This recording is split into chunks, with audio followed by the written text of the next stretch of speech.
New collection, new style, new fashion எல்லாம் மொத்த விலையில. நியூ சாந்தி சாரீஸ் சூப்பர் ரெடிமேட்ஸ். வண்ணாரப்பேட்டை ஸ்ரீ சாந்தி சாரீஸில் மார்ச் தள்ளுபடி. இது மகிழ்ச்சியான தள்ளுபடி. மார்ச் 1 முதல் ஏப்ரல் 10 வரை. டிஸ்கவுண்ட்டுக்கு நாங்க ரெடி. பர்ச்சேஸுக்கு ஆர் யூ ரெடி?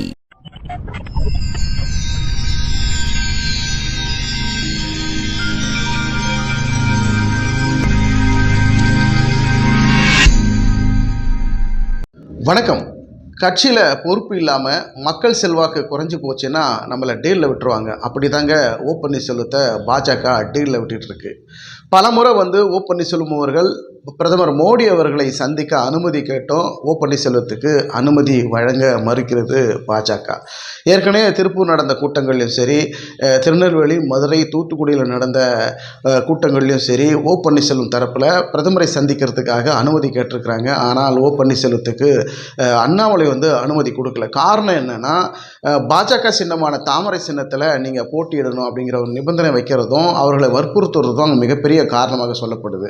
ஆனால் ஓபிஎஸ் தரப்புலேருந்து என்ன சொல்கிறாங்கன்னா, சிறிய சிறிய கட்சிகள் எல்லாம் பிரதமரை சந்திக்கிறது, பாஜக பொதுக்கூட்டங்களில் அவர்களுக்கு அனுமதி கொடுக்கறதெல்லாம் நடக்குது. ஆனால் நாங்கள் மிகப்பெரிய ஒரு பெரிய கட்சியில் இருந்திருக்கிற எங்களை நீங்கள் பிரதமரை சந்திக்க அனுமதி கொடுக்கலையே, இது எந்த வகையில் நியாயம் அப்படின்னு ஓ பன்னீர்செல்வம் தரப்பில் கேட்குறாங்க. அதற்காக அண்ணாமலை என்ன சொல்கிறாருன்னா, இல்லைன்னா அவங்கெல்லாம் ஒரு சிறிய கட்சி இருக்குது, அவங்களுக்குன்னு சொந்தமான கட்சி வழி நடத்துகிறாங்க, அவரோட ஜாதி கட்சி ஓட்டெல்லாம் இருக்குது, இதெல்லாம் நம்ம சிதறவிடக்கூடாது, நம்ம கடைசி நேரத்தில் என்ன வேணால் பேசிக்கலான்னு, அவங்க பார்த்திங்கன்னா நம்ம கூட இருக்கணும், அந்த சின்ன சின்ன கட்சியெல்லாம் நம்ம கூட வச்சுட்டு இருந்தால் தானே நம்ம பிரதமரை பலம் வாய்ந்த ஒரு தேர்தலை சந்தித்து அவரை வெற்றி பெற நம்மளால் செய்ய முடியும். அதனால தான் அந்த சிறிய கட்சி, கூட்டணி கட்சி எல்லாம் சின்ன அவங்களுக்கு சொந்தமான கட்சி இருக்கிறதுனால அவர்களுக்கு முதல்ல முன்னுரிமை கொடுத்து அவர்களை மேடை ஏற்றுறோம். அதனால் உங்களை நாங்கள் பின்னுக்கு தள்ளுறோம் அப்படின்லாம் ஒன்றும் கிடையாதுன்னு.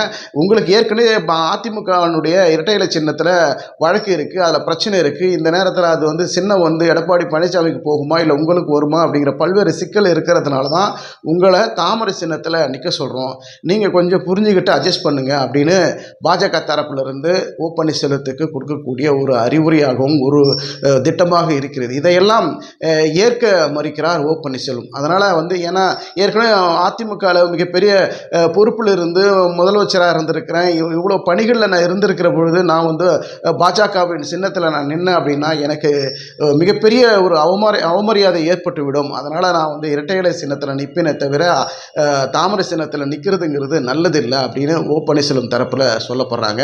இருந்தாலும் ஒவ்வொரு மேடைகள்லையும் ஓ பன்னீர்செல்வத்தை தவிர்க்கிறது என்ன காரணம்?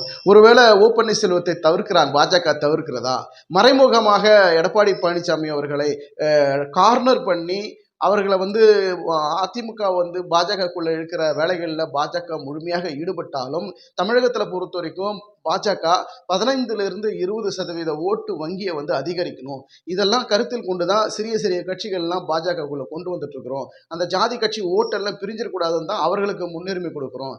இப்போ அப்படின்னு பார்த்தாக்க ஓ பன்னீர்செல்வம் கட்சியில் அதிமுகவில் ஒருங்கிணைப்பாளராக இருந்த ஒரு அதிகாரத்தில் கட்சி பலமாக இருந்திருந்தாருன்னா அவர் இந்த அளவுக்கு டீலில் விடுவதற்கு வாய்ப்பு இல்லை. ஸோ இப்போ கட்சியில் அதிமுக எடப்பாடி பழனிசாமி அவர்கள் கைப்பற்றி அவர்கள் கட்சியினுடைய பொதுச் செயலாளராகவும் கொடி சம்பந்தமான விஷயங்கள்லையும் மற்ற எல்லா விஷயங்களையும் அதிகாரம் பெற்று எடப்பாடி பழனிசாமி அவர்களும் மிகப்பெரிய இடத்துல இருக்கிறதுனால எடப்பாடி பழனிசாமி இன்னைக்கு தமிழகத்தில் மிகப்பெரிய ஒரு ஆளுமை சக்தியாக வளர்ந்துட்டு இருக்கிறாரு. அவருக்குரிய மரியாதையோட போய்கிட்டு இருக்கிறாரு.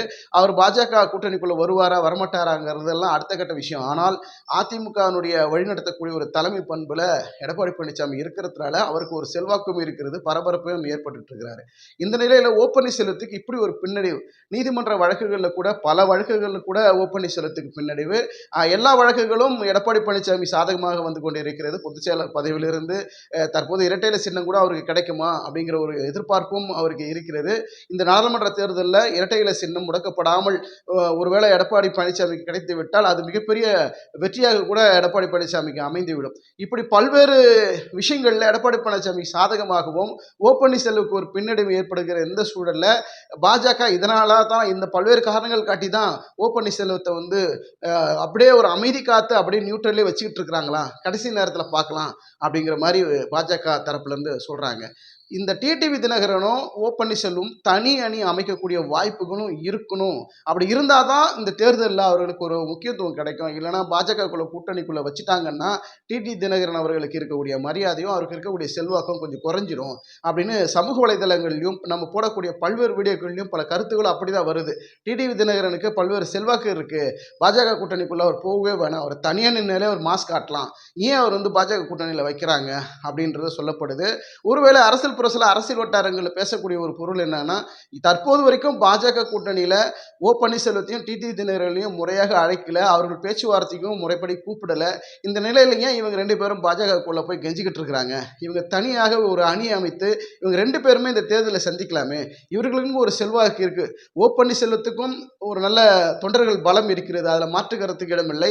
டிடிவி தினகரனுக்கும் மிகப்பெரிய மக்கள் செல்வாக்கு இருக்கு, ஒரு தொண்டர் பலம் இருக்குது, ஏற்கனவே அவருக்கு சொந்த கட்சியும் இருக்கிறது.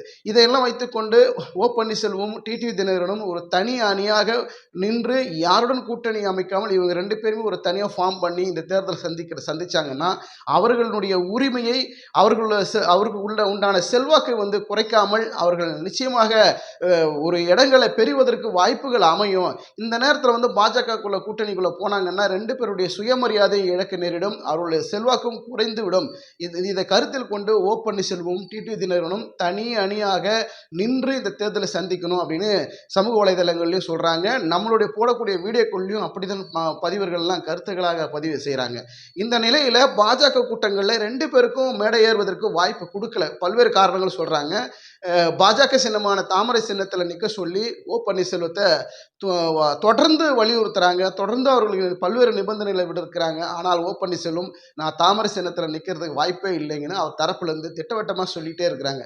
கடைசி நேரத்தில் ஓ பன்னீர்செல்வத்தை பாஜக கூட்டணியில் இணைத்து கொள்வார்களா மாட்டார்களாங்கிற பல்வேறு சந்தேகங்களும் தொடர்ந்து எழுந்துக்கிட்டே இருக்குது. பல அரசியல் விமர்சகர்களும் அதை தான் வைக்கிறாங்க.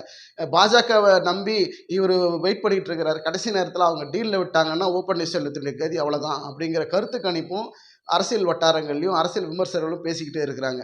இந்த நிலையில் ஏன் காலதாமதம்? ஓ பன்னீர்செல்வத்தை கூப்பிட்டோ இல்லை டிடிவி தினகரன் அழைத்தோ இவர்களை பேச்சுவார்த்தைக்கு அழைக்காததற்கு பல்வேறு காரணங்கள் பாஜக தரப்பிலிருந்து சொல்லப்பட்டாலும் இது அவர்களுக்கு கொடுக்குற மரியாதையா இது அப்படின்ற பல்வேறு கேள்விகளும் இருக்கிறது. தனி அணியாக அமைத்து அவங்க நின்றாங்கன்னா நிச்சயமாக அவர் வெற்றி பெறுவதற்கு வாய்ப்புகள் இருக்கு. அடுத்து வரக்கூடிய 2026 சட்டமன்ற தேர்தலில் கண்டிப்பாக மிகப்பெரிய ஒரு வாய்ப்பு வந்து டிடிவி தினகரனுக்கும் ஓ பன்னீர்செல்வத்துக்கும் இருக்கும் அப்படிங்கன்னு சொல்லப்படுறாங்க. ஆனால் பாஜகனுடைய டார்கெட்டு 2026 அதற்கப்புறம் பார்க்கலாம். இப்போ 24 நடக்கிற அந்த நாடாளுமன்ற தேர்தலில் பிரதமரை 3வது முறையாக பிரதமராக மோடி வர வேண்டும் அப்படிங்கிறது தான் பாஜகனுடைய மிகப்பெரிய அஜெண்டாவாக இருக்கிறது. அந்த அஜெண்டாவில் கொஞ்சம் கூட பிசுறாம 350க்கு மேலே 400 தொகுதிக்கு மேலே மோடி அவர்களை ஜெயிக்க வச்சு மீண்டும் 3வது முறையாக பிரதமராக அமர்த்த வேண்டும் அப்படிங்கிறது தான் அண்ணாமலையுடைய நோக்கம், பாஜகவினுடைய தலைமை நோக்கம். அதே போல் தமிழகத்தில் 15லிருந்து 20% ஓட்டு வங்கியை வந்து அதிகரிக்கணும். அதிமுகவில் இருக்கக்கூடிய எடப்பாடி பழனிசாமி அவர்கள் தனியாக நிற்கிறாரா, சரி நின்றுட்டு போகட்டும்.